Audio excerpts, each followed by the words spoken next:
Regalado from BSA Ed1A, and today we are going to tackle about global demography. Do you know how many we are now in the world?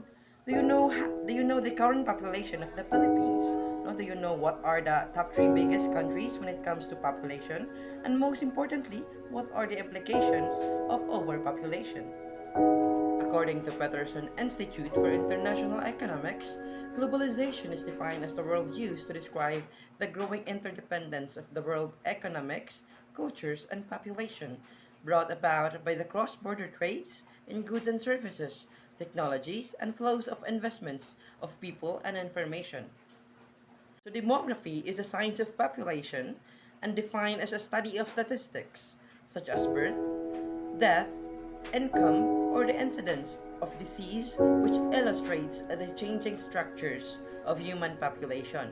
For additional information, the word comes from two ancient Greek words, which are demos means the people, and graphy means writing about or recording something. It is obvious that demography is writing about people.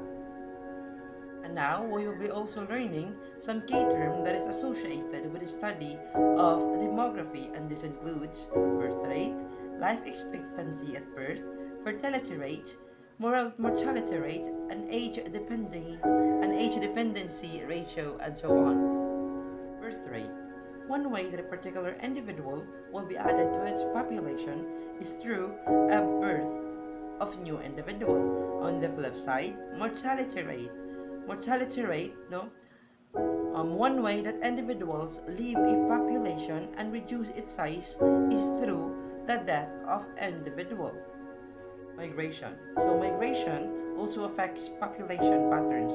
The second way that individual added to the population is through immigration. This is a permanent arrival of the new individuals into the population. These individuals are of course the same species of the rest of the population, no? And they increase the size of population as they join the group. Life expectancy.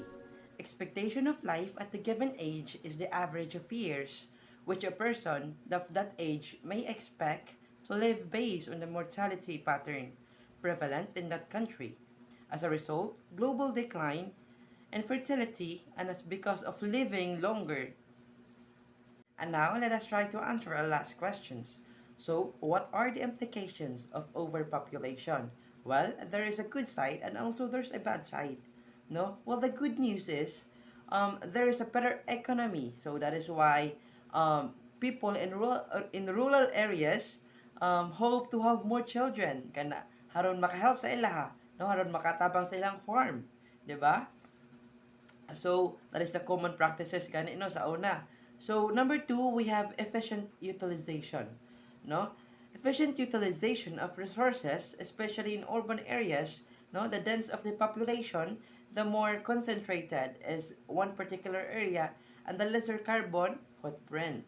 So, number 3, we have there's also medical, agricultural and industrial growth, no? So lastly, number 4, we have better labor force.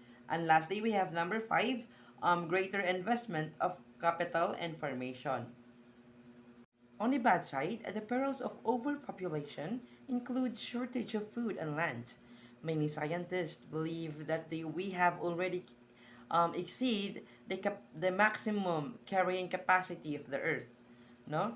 And number 2, we have environmental problems. Take note that we are 7.8 billion people here living on Earth, and Earth has now gotten bigger, no?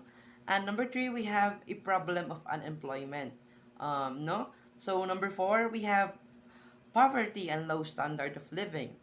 Number 5, we have inflammation, and lastly, we have number 6, no? And of course, sooner or later, no, when resources run out, there'd be a conflict and war. No, so that would be all. And thank you. And that is the end of the lesson of global demography. I am Jan Allen Regalado, reporting.